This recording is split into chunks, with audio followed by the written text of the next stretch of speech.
The Ottoman Empire was growing steadily weaker.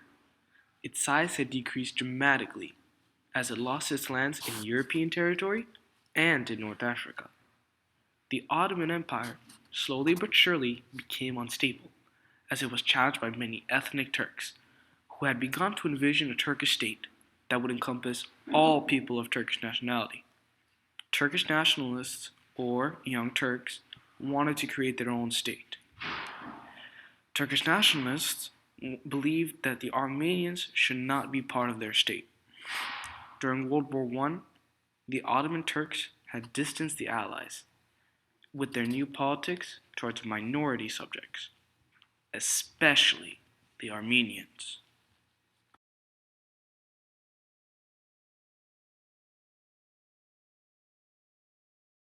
The Christian Armenian had been shouting for its independence at the Ottoman government.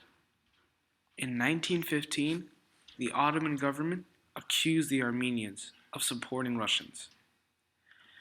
Therefore, the Ottoman government used those allegations to kill or exile Armenians.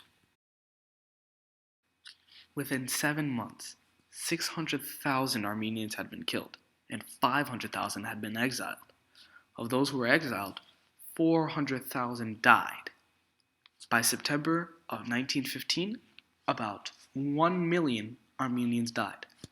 By 1918, another 400,000 Armenians had been massacred.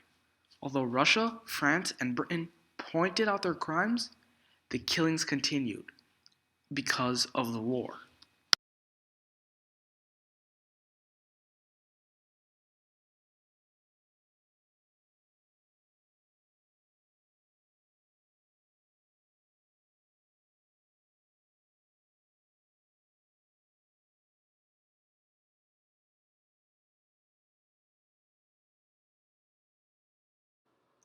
The way the Turkish government changed during this time is it went from the Ottoman Empire to the Turkish Republic.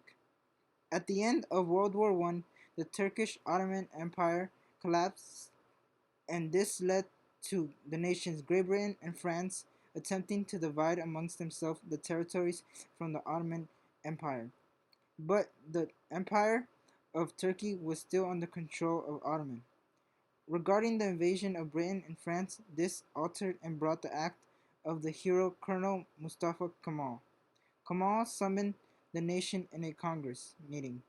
In this meeting, he created the Republic of Turkey. He used his forces to have any invader be forced out of the country. With this act, in 1923, the country declared the new government, the Turkish Republic.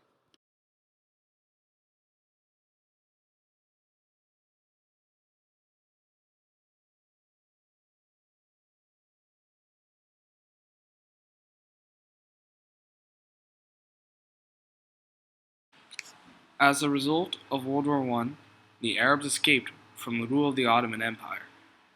But the Arabs did not have a rule that could or would replace the Ottomans.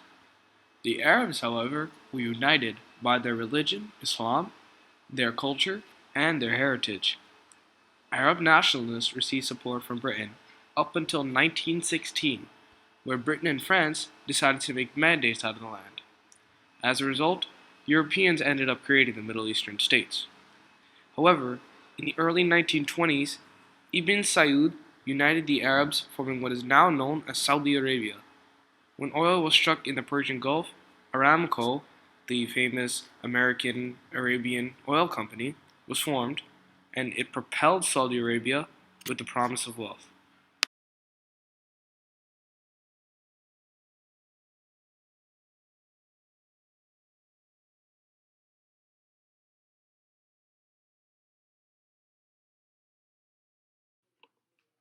Due to the Zionist movement and growing anti Semitism, more Jews began to migrate to Palestine.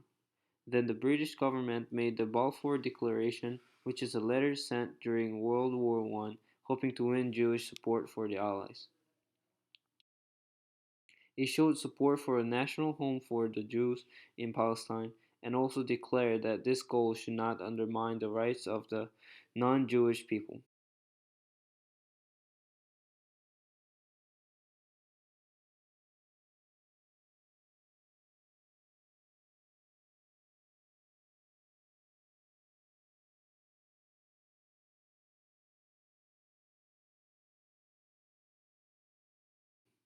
The Balfour Declaration is important because it made Jewish people to believe that Britain was trying to help them to create their independent Jewish state, and it influenced even more Jews to move to Palestine during the 1920s due to the Holocaust from Germany.